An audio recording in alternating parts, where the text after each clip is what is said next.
Mike's Daily Podcast. I don't know when you're listening to this, but I'm making it on Friday! Yeah! Frickin' Friday! Dang! Beer. You betcha there's gonna be some beer. You darn tootin'. It's Mike Matthews here at Cafe Anyway. This is FF episode 1000. Wait. Mike's Daily Podcast. Let's see, 1200 was yesterday, so today would be 1201 or Mike's Daily Podcast. 1201 if you prefer. Hey, here's an interesting fact about my anniversary show yesterday. No one gave a crap. Yeah, I posted it on Facebook and I didn't get a single congrats. That's just how it is. That's that. 1200th episode last time. Mike's Daily Podcast. 12,000. Gosh, I gotta start counting over 12,000. 12,001? Mike's No, that's not right. Daily 1,201 sounds Podcast. much better. Yeah! I just realized now that my vocal style on that the backup vocals I do on that song aren't the best. Well, I realized that long ago, but you know what? I've stuck to it now for well over 5 years, and I want to thank you for doing it. And for those of you who have listened to every show, Sorry. but that's all right. Cafe Anyway.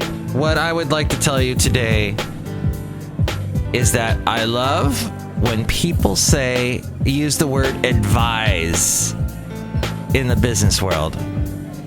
I saw a note that was given to someone else that I work with saying, I don't see my stuff on Facebook. Please advise. I guess the guy whose note went to the recipient, it was his job to put whatever on Facebook and he didn't do it. So, please advise is basically the way of saying, you messed up, fix this now. Am I the only one to notice this? Or is this something that is just now happening? Or has everyone known about this for a long time? Please advise. Just love that word, advise. Look who just walked in. Just now. Hello, my commercial. It's Madame Rootabega. Congratulations on having 12,001 episodes. It's an episode. Sorry, episode. Woo. Yes, thank you, Madame Rootabega. 1,201 actually is what it is, but I can't count. Well, it's not my fault. Yeah. I would like to say that please advise is going to be my new thing. I'm going to be stuck in traffic and somebody's going to cut in front of me and I'm mad at you. Please advise. I'm crazy, but I'm not crazy like that. You know what I mean? Well, no, I am crazy like that. I would like to say as well that I heard on talk radio, on a conservative talk radio station, somebody calling in who hated Hillary. Oh, look who else just walked in. And what a shock. Someone called in and hated Hillary on a conservative talk station. And this guy said, and Hillary's logo is an insult to 9/11 because it's got two towers and an arrow going through the two towers. And the host of the show, Michael Medved, who likes to, I don't know, use common sense, he said to the caller, instead of saying, crazy wacko conservative guy calling in, he said, instead of saying you're right, he said, you're wrong. And he said, that's an H. Deal with it. H with an arrow saying, let's go, let's move forward, let's move ahead. It's an H. So now that Trump knows he's losing, well, he's known this for a while, but that's why he's doing the whole endgame thing of blame and saying the elections are going to be rigged, and I'm going to lose, and if I lose, I'm not going to accept it, and where I'm the biggest sore loser in history. So if you are a supporter of Trump, you are a supporter of sore losers. And if you have a little league team that your kids are on, and when they lose, you are saying to those kids, when you lose, kids, make as much crying and wah noises as you can. Just wah it up. Wah. Do that, will ya? Because that's what Trump has taught us. It's okay to be a big, fat, stinking loser. And not like the cool kind that was on that show on NBC where you had Dolvett and Jillian Michaels screaming at people. You need to lose weight. Stop eating those donuts. And Trump said at the debates, no one respects women more than I do. And then there was a little bit of a laugh in the audience. That didn't get much publicity, but the thing about him not accepting the results of the election got more publicity. But we are on to other things today. I am going to bring you the segment 8 Life Grand. Oh, we had some other people walk in I did not acknowledge. Hello there, Mike. It's Valentino, the parking attendant. And this is Bison Bentley. Do you know that? Mike, we parked the car in the cafe. Cafe. Anyway. Day. Oh, thank you. Thanks for parking that old jalopy. And here's today's podcast picture. In the cafe. Anyway. The podcast picture today is of the wonderful... what did I take it of? Here, let me remind myself by looking through all my photos. Aha! Here it is of Basil the boxer whilst he was playing with a husky. They were having fun. They were playing. I think it's a husky. It may be a Malamute.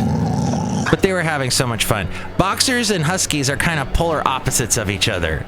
Because one's got the pointy ears. And boxers, unless they've had their ears docked, which I hate when people do that because that hurts them badly.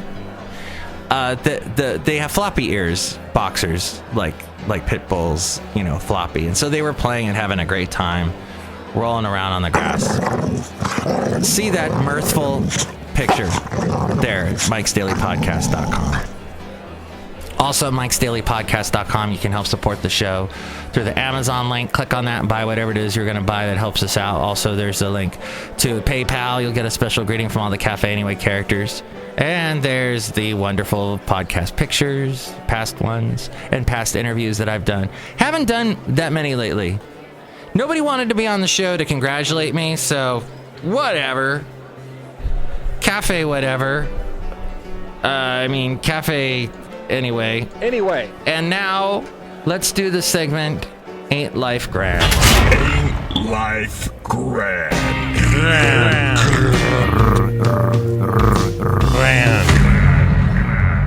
I have a couple of interesting things that it made me think, wow, life is grand, life is interesting. One is the not Alfred E. Newman, the beautiful face on every Mad magazine with the gap tooth, that guy. It's been around a long time. Oh, I used to collect Mad magazines, as you can probably tell from the nature of my humor, but I would get a piece of paper and try and draw some of the faces in Mad magazine, try and do some of the caricatures of celebrities and whatnot. I thought that was so neat. And the funny little dialogue, and they take a whole movie like Star Wars was Star Boars, I think. And what else did they do? Grease, they turned into Cease. Because they said this movie needs to cease. It's been a long time since I've seen it. Cracked magazine, too, I used to read all the time. Now Cracked is a whole website devoted to humor, and they've got a Cracked podcast. What began as the expected ribbing of presidential candidates at the white tie Al Smith dinner last night turned into boos as Donald Trump described Hillary Clinton as corrupt at the event, which is a major fundraiser for the Catholic charities connected to the Archdiocese of New York. Trump's biggest laugh of the night came as he referred to his wife's partly plagiarized convention speech in a joke that began with his complaint that the media is biased. Michelle Obama gives a speech and everyone loves it. They think she's absolutely great. My wife, Melania, gives that exact same speech and people get on her case, he said. As laughter and applause filled the room, Trump speculated he was in trouble with Melania for the joke and implored to Cardinal Timothy Dolan, "Cardinal, please speak to her." The crowd stayed with Trump while he ticked down a list of what he called corny jokes about being a former Democrat and sarcastically calling himself modest. And they mostly laughed along when he joked about Clinton accidentally bumping into him backstage and saying, "Pardon me." I very politely replied, "Let me talk to you about that after I get into office." Trump landed the punchline. Clinton was seen laughing, but Trump was quick to take some campaign trail attacks with him to the days at the annual dinner. He called Clinton so corrupt she got kicked off the Watergate Commission, and lobbed his usual line that Clinton has been in politics for 30 years and accomplished little. "I can fix it," she says.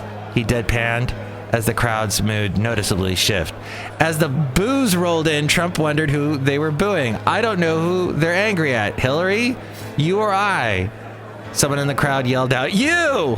Trump's next line struck a nerve. "Here she is in public pretending not to hate Catholics," Trump said, referencing an apparent email exposed by WikiLeaks in which a Clinton spokeswoman seemed to joke about Catholics and evangelicals. Trump also brought up a moment from the debate Wednesday night. "Oh, yes, this thing. Last night I called Hillary a nasty woman." By the way, that has already turned into a t-shirt, a website, you name it. It made huge, serious trending. Trump went on, "This stuff is all relative. After listening to Hillary rattle on and on, I don't think so badly of Rosie O'Donnell anymore. In fact, I'm actually starting to like Rosie a lot," he said. The Democratic nominee, for her part, poked fun at herself while also taking searing jabs at her opponent. Clinton didn't hesitate to slam Trump for his past comments on women and his ambivalence about accepting next month's election results. In contrast with Trump, though, Clinton also made a point of acknowledging both the purpose and the history of the Al Smith dinner and closed her speech with a big picture campaign message that was tied to the positive focus of Thursday's Catholic fundraiser. In other words, not so funny. She did receive a load of groans from the audience at several of her jokes. Her top singers included jabs about Trump dismantling a prompter at a rally last week and her opponent's propensity toward speaking favorably about Russia. She said, "Maybe you saw Donald dismantle his prompter the other day, and I get that. They're hard to keep up with, and I'm sure it's even harder when you're translating from the original Russian." And then she joked about the nap and all that stuff. Well... Oh, Donald, if at any time you don't like what I say, feel free to stand up and shout wrong after I say it. That kind of thing. So you can see that's all online. I've got it in my queue waiting to watch it on YouTube. The other interesting political thing that happened was Sotomayor had a word to say. Supreme Court Associate Justice Sonia Sotomayor said the loss of Antonin Scalia still weighs heavily on the High Court. Even if she remembers something wanting, sometimes wanting to hit him with a baseball bat, she said. "We sparred and we laughed together, but so does everybody on the court," she said to an audience at the University of Minnesota. "We get angry with each other. There are moments when you want to take one of them and shake them." That feeling of frustration was particularly acute, she said, when working with the late Scalia, one of the most conservative and outspoken justices on the bench. She said, "I've told people there are things he said on the bench when if I had a baseball bat, I might have used it," she said, prompting laughter. "But when you work so intimately with people, you get to know the really personal good side about them." So it's an interesting comment. She had something nice to say, but also the baseball bat thing will lead with a lot of the conservative talk show hosts. The Supreme Court still has just 8 justices more than 8 months after the death of Scalia, who colorfully clashed with his liberal colleagues on the bench throughout his tenure. I just love if some of the interviews I've seen of Scalia, he's just so I really hate liberal people. That's what I was watching something on C-SPAN, and the interview was going along those lines. This was a couple of years back.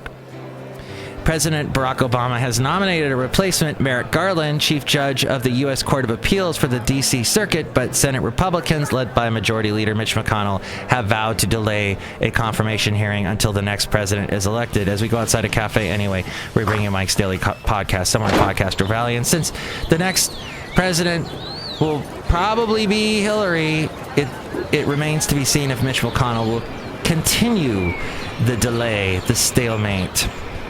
Both those stories from MSN.com.